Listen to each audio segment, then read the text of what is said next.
Assalamualaikum Sobat Hikmah. Di dunia ini, balasan bisa datang lebih cepat dari dugaan.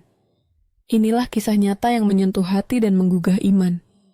Selamat datang di Pelajaran Hidup, di mana setiap cerita penuh makna dan peringatan. Anak yatim dan hati batu seorang ibu di sebuah desa yang tenang hiduplah seorang ibu bernama Bu Nur.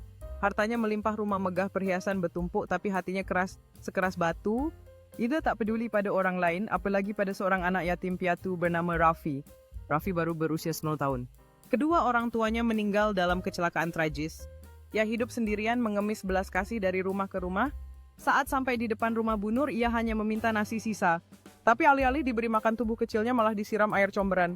"Pergi sana anak pembawa sial, jangan injak halaman rumahku," hardik Bu Nur sambil melempar sandal. Warga yang melihat pun prihatin. Tapi saat menegur Bu Nur malah balik membentak, "Kalau kasihan kalian saja yang urus. Aku bukan penampungan." Tak ada yang bisa bicara banyak.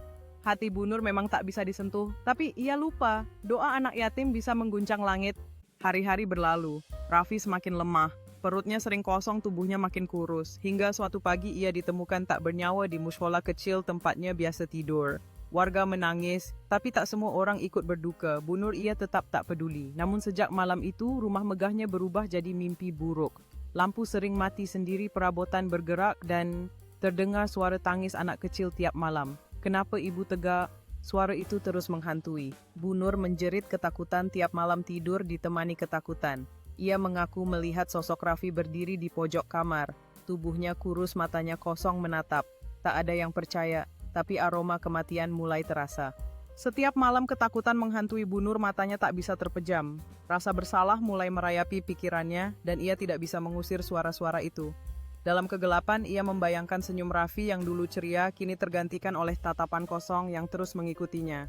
Suara tangisan anak kecil itu semakin mendalam, seolah menuntut keadilan atas perbuatan yang telah terjadi.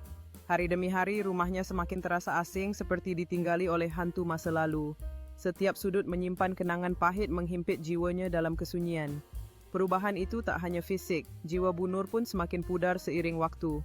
Ular kegelapan semakin merayap dalam jiwa Bu Nur. Ia tidak bisa melarikan diri dari bayang-bayang masa lalunya. Makanan yang disiapkan untuk jamuan malam hanya menambah kesunyian, tak ada tamu yang mau hadir. Rasa penyesalan mulai menyelimuti hati Bu Nur setiap kali ia memikirkan Raffi. Setiap gerakan di rumah ini seolah mengingatkannya pada anak yatim yang telah melarat di tempatnya.